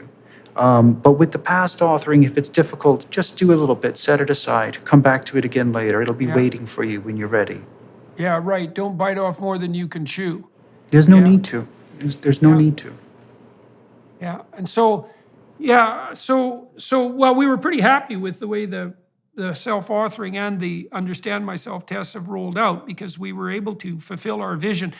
We should talk a little bit, guys, about some of the problems that we've encountered trying to keep our relationship intact over this 30-year period. I mean, we hit a lot of situations. I mean, it's been a pleasure overall and a real intellectual adventure and a personal adventure and rewarding in 15 different ways. But man, we hit some pretty brutal points of conflict over the years too, especially when we were trying to bring new people into the endeavor and also to retool our financial agreements, because Daniel, you sort of started out as a junior partner in some sense, and then, well, as our enterprise developed, and you developed the technology of the platform and plenty of the underlying ideas, your role grew, and then we had to retool our financial arrangements to take that into account. And that was, every time we've had to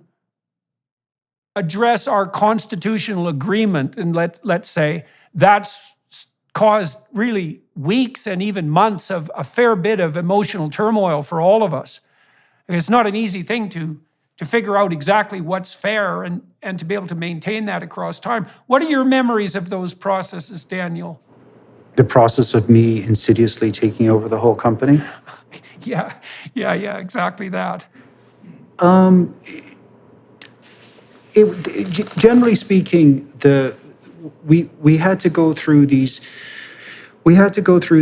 All right. So one of the things that I didn't want to happen was I didn't want to be involved in a failed company.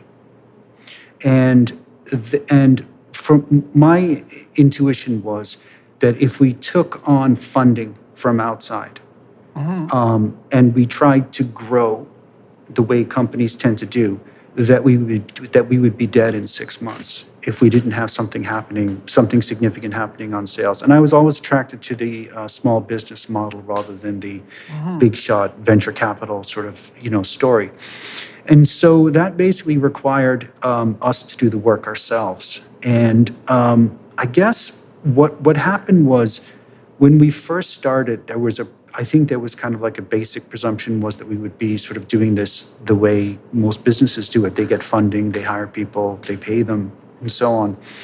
But approaching it as a small business thing, where all of the partners are doing the work, the partners that are doing the most work exclusively on it are the ones that are taking on the most risk, if you think of the opportunity cost. And so that basically required,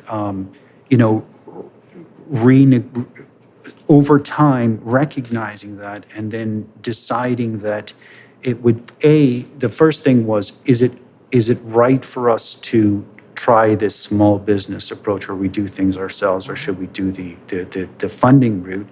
And then B, what's required in order to make it so that everybody involved is going to be sufficiently represented as a player, if you like, based on their risk. And I think it was difficult, I think, because a good deal of the stuff that happens neither you nor Bob would see it happening.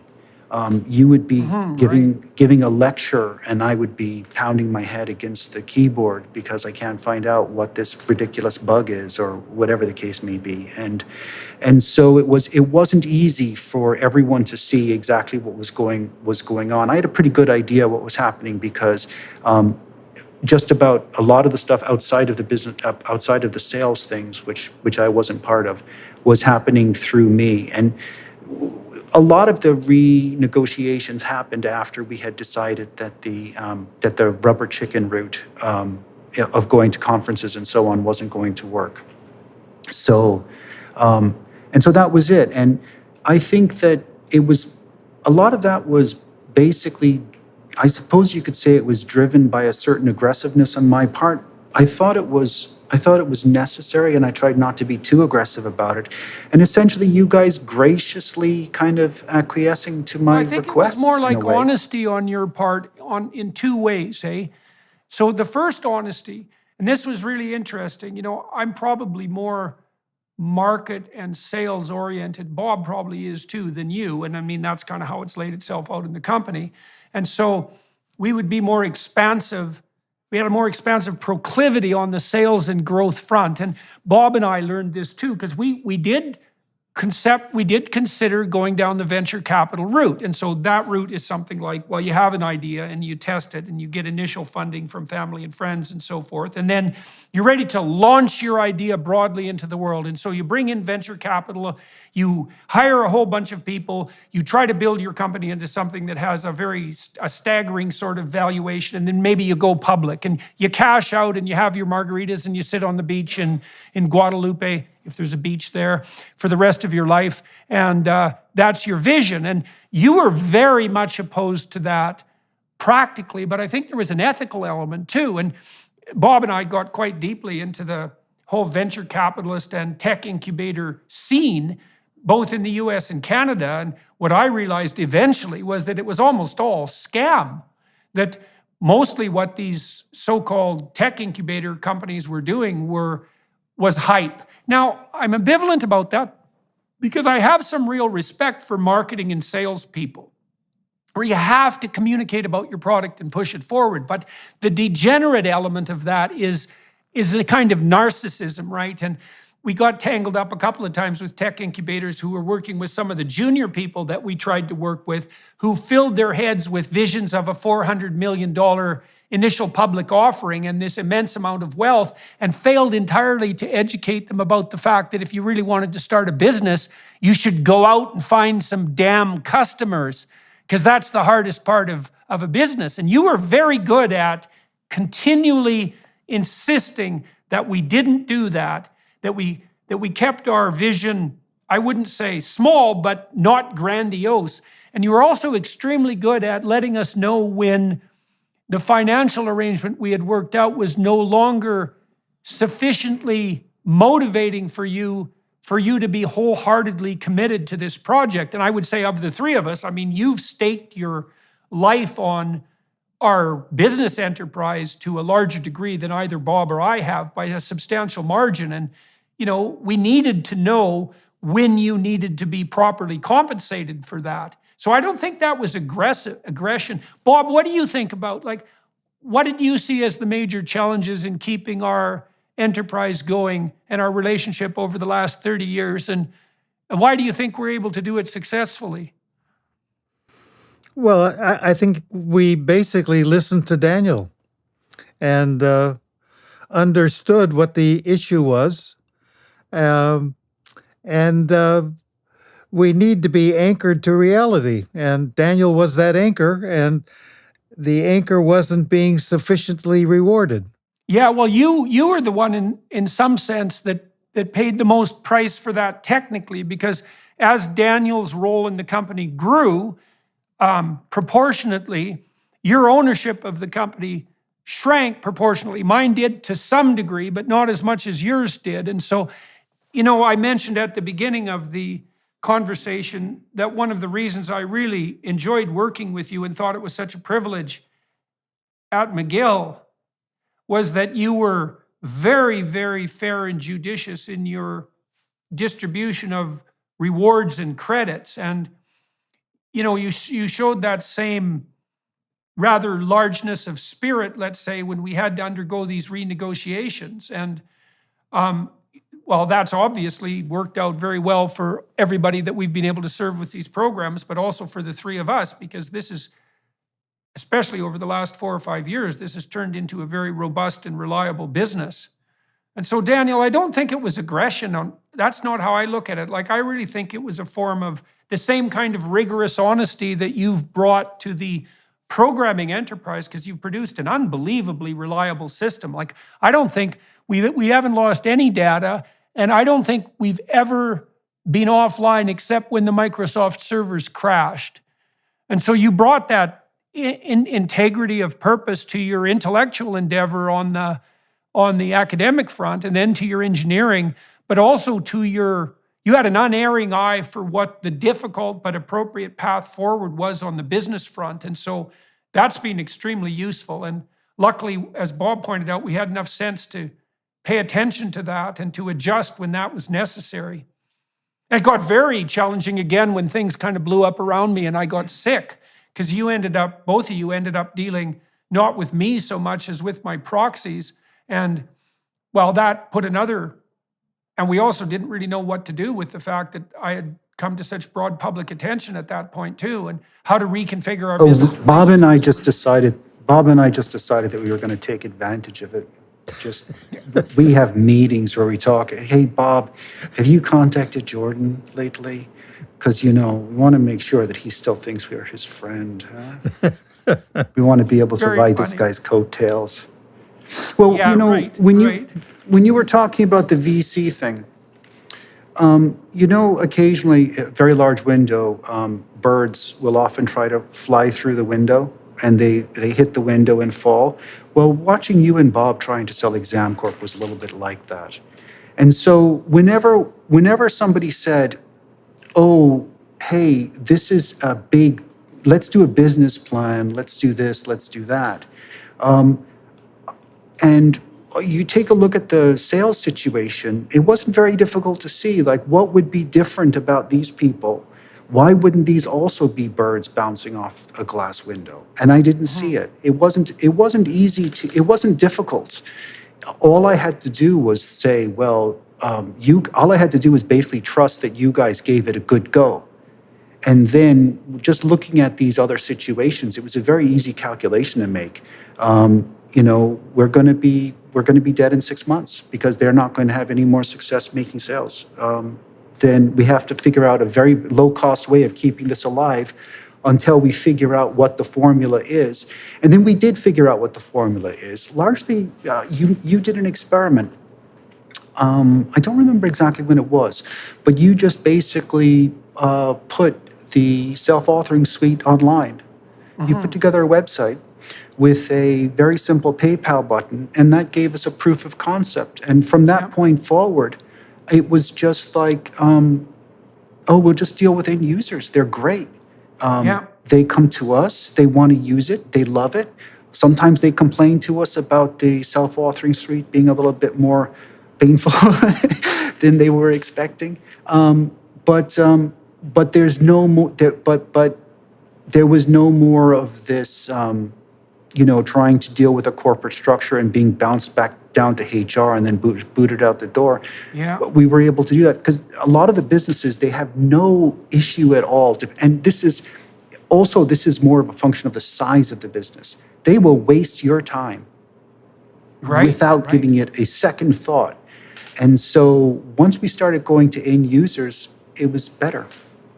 Well, we were on the threshold of large business deals several times. Like, we had a contract pending with a very large organization in New York for the self-authoring suite. And it was literally on the CEO's desk for signature. And thank God it didn't go through, because we would have ended up as employees of this company.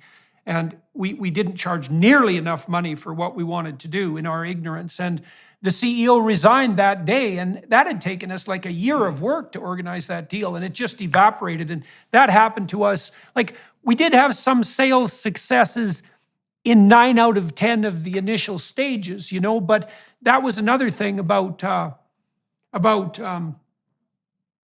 the complexity of dealing with corporations is that, you think you want to land a big fish and there's a lot of money in that, but it takes a lot of time.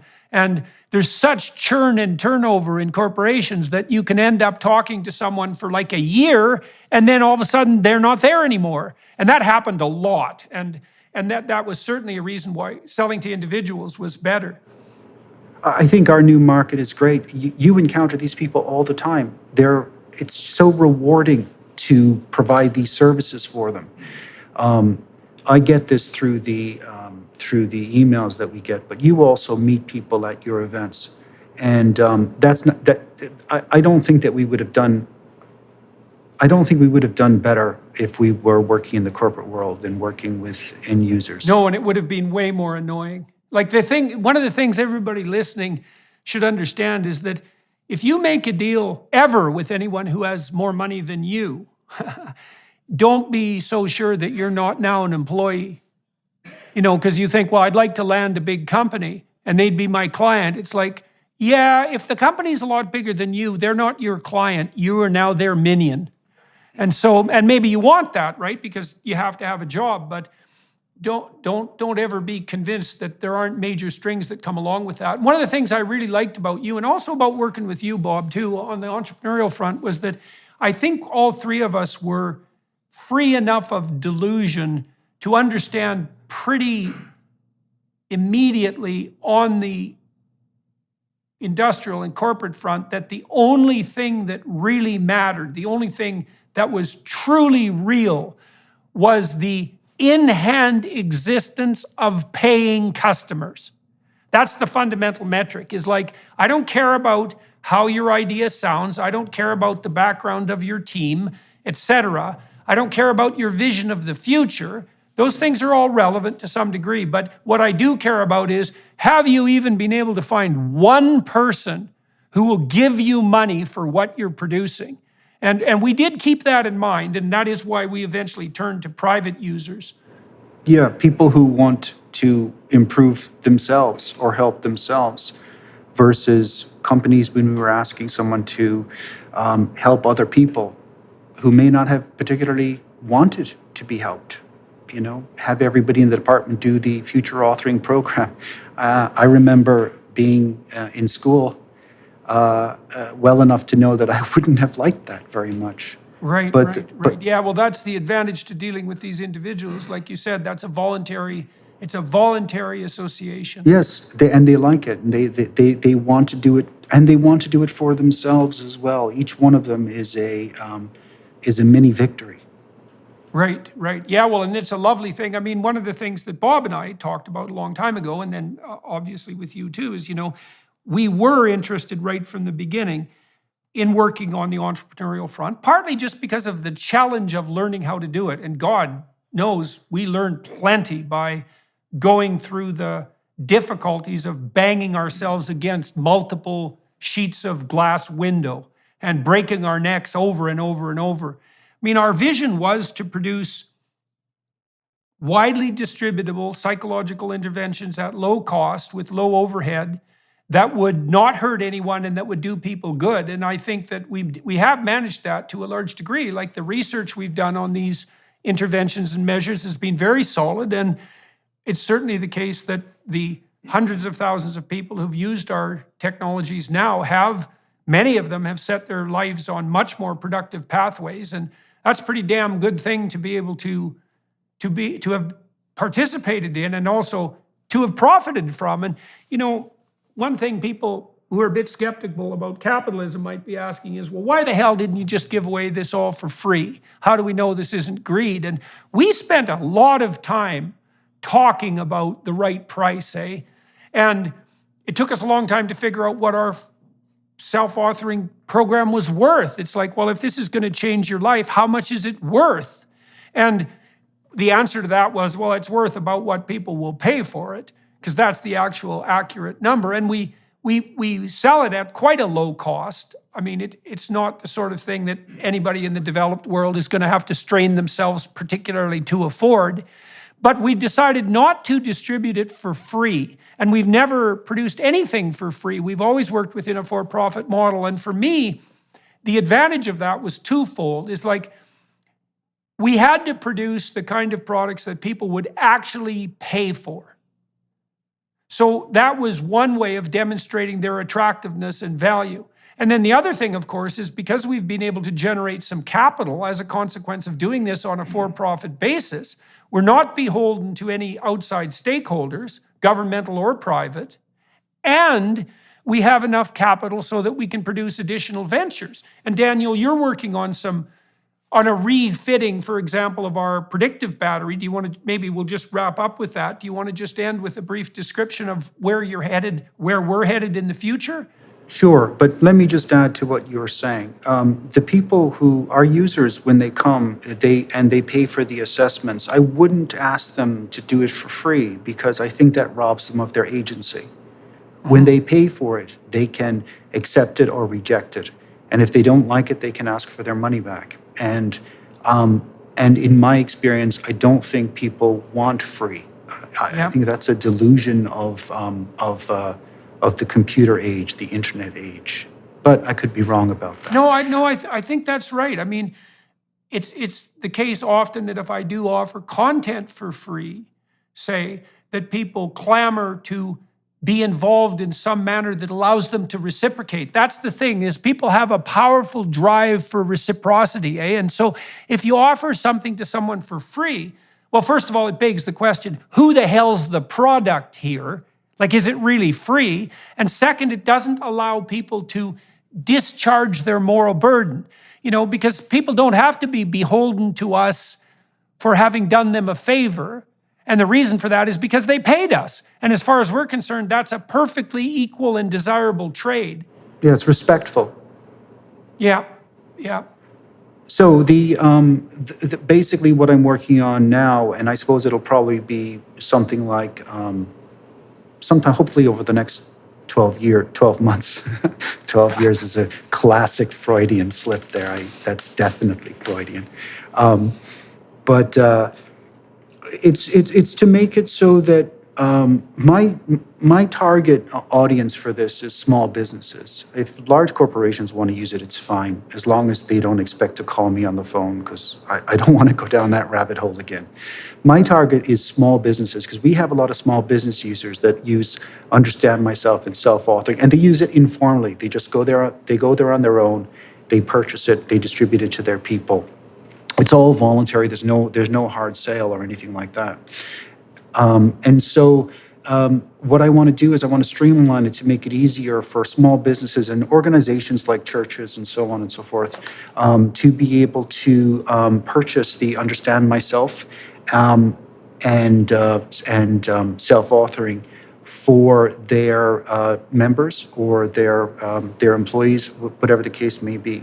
But also, I'm going to use that platform to essentially bring the harder edged. We didn't talk about selection that much. You alluded to it. The fastest and easiest way to improve, let's say, your workforce is to use brutal selection practices. And everybody understood that until about 5 minutes ago. That's why, Harvard and Yale used to have brutal selection processes. Mm-hmm. Most people wouldn't their application isn't read. And so these ones, so the assessment things, I'd like to be able to bring those back to general use to make them easier to use, so that people can use a little bit of selection when they're hiring people, so that to avoid the situation. Okay, so we never discussed this, but one of the least effective ways of determining the let's say, cognitive ability is important for jobs that are highly complex. And so this becomes more of an issue if you're talking about highly complex jobs. But one of the tools that a lot of people use to determine whether or not someone's a suitable fit is an interview. And the Hunter and Schmidt research was quite plain that interviews are not very useful unless they're highly structured interviews or even if they include some work sample. And so this is to provide people with an auxiliary of to their whole hiring process, which may or may not include cognitive ability, but will include the Big Five personality assessment, also. And so the idea then is to make these tools available for people to use at low cost, with low commitment, and hopefully the advice that we'll have for them will be use these tools to bias your decision processes. Don't use them to make your decisions. Just have these in the back of your head while you're talking to people. There's a lot you can derive from it. For example, if you have a Big Five personality assessment on somebody before you interview them, it would be very useful.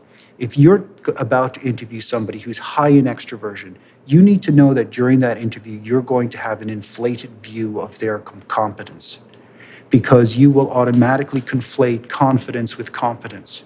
So it's good to know before you go in there whether or not you're dealing with somebody who's highly extroverted. If they're highly extroverted, they're going to present better compared to others.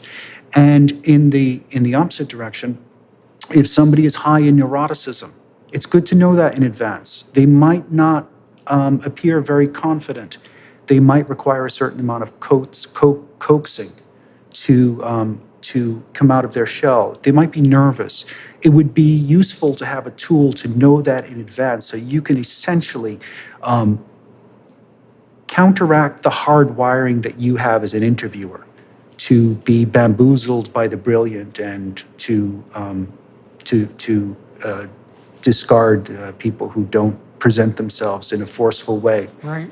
Well, and you talked about brutal selection methods, and people might react to that. And I would say, well, here's something for people to think about. Here's something brutal. Hire stupidly and put people in positions where not only do they fail painfully over a long period of time, but they compromise the performance of everyone around them while doing so. Now, that's brutal. And it's a lot more brutal than making an appropriate hiring decision to begin with. And so it isn't whether it's brutal or not, it's like which form of brutality do you prefer? And I would prefer the preventive brutality approach rather than the consequential brutality approach. Well, I think brutal is probably wasn't a good choice of words, but I think that it's essentially, if you're using, the opposite would be to have a therapeutic view, that you can essentially change people and you can convert them into something that they're not. For example, and let's just keep it in the personality realm, you might have a highly agreeable person, somebody who's very high in compassion, and that person has been hired by a law firm, let's say. And all of a sudden, this person has to go into situations where they have to act in a very disagreeable way. And, the therapeutic way would be to presume that that person will change over time, and they can over time. But it might be better to, depending on your perspective, to look for people who are low in agreeableness if you want to hire lawyers, particularly if they're going to be doing aggressive legal action. So putting the wrong person in the wrong place, particularly in a complex environment where things are interconnected. Like, for example, in software, they compare the most productive workers to the least productive workers, and they try to work out, you can speculate on what would be a factor of productivity. And as one person said, the factor is infinite, because not only will an unproductive worker not produce, they can actually introduce bugs and errors into the system that takes more capable people time to undo, so they can have a negative impact on the overall situation. Yeah, well, the management literature that I reviewed, and that was back in the 90s, indicated that 60% of managers add negative net value to a given corporate enterprise. 60%. Right, so it's not just zero; it's worse than zero, and you also do less. Let me just add this: you do much less damage to somebody by by not hiring them if they're not appropriate than you do by letting them in and then terminating them after 6 months or 12 months or whatever. Right. So you pay the eventual price for inaccuracy in your determinations, no matter how compassionate that motivation might be. Everybody has to pay the price at the end, even Yes, you, boss man. Well, no doubt. Bob, you're going to come down to Miami and lecture for Peterson Academy. And so that's at least part of what's on your horizon. When are you doing that? Mid-February. Oh, good. And what, you're going to do a series of lectures on abnormal psychology? Is that the plan? Yep, it is. Excellent. Yeah, and so for everyone watching and listening, this is part of this Peterson Academy initiative, which is an attempt to produce something approximating an online university, at least at the Bachelor of Arts level. And Bob is one of our stellar lecturers lined up to work for this academy. Bob was an excellent graduate student advisor, but I should also point out that he's an extremely popular undergraduate lecturer. He lectured about abnormal psychology, which of course is a very interesting field, although any bad lecturer can make any field dull and uninteresting, even abnormal psychology. But Bob was a stellar lecturer at McGill, and witty and urbane and challenging and provocative, and we're very happy to have him have the opportunity to bring those lectures to a much broader audience, we hope, with the Peterson Academy. And so it's a great pleasure talking to both of you guys today. We covered a lot of the ground that we've covered in the last 3 decades, and so that was very entertaining. It's been a privilege to work with both of you, and quite the honor to have been able to produce a thriving enterprise despite the difficulties that has in fact resulted in helping perhaps tens of thousands and maybe hundreds of thousands of people. I mean, that really was a fulfillment of our initial vision, right? Because I remember we established these principles at the beginning of our collaboration, right? Is that we were going to produce valid psychological interventions and assessment methods, low cost, widely distributed, scalable, inexpensive, and do no harm. And that we were also going to stay relatively minimal on the employee front, which we have because there's basically us three and the person that you've hired part-time to do customer service. And so it really looks like, although it took a long time for it to unfold into work, it looks like we did hit the target that we had eventually set, and continue to do that. And so I'm going to talk to Daniel and Bob a little bit more on the Daily Wire Plus platform about how their interest in their respective fields developed. And so for those of you who are watching and listening that might be interested in that, you'll have to refer to the Daily Wire Plus platform for that. I'd like to thank them for facilitating this conversation, and to everyone watching and listening for your time and attention. Wish everybody Happy New Year, and to say once again, thank you, you two, for the conversation. Thanks, Jordan. Great ride. All right, so ciao, everybody. Yeah, it's so nice to be able to sit and talk to you guys. And we'll finish this up on the Daily Wire Plus platform. Bye to everybody watching and listening. Hello, everyone. I would encourage you to continue listening to my conversation with my guest on dailywireplus.com.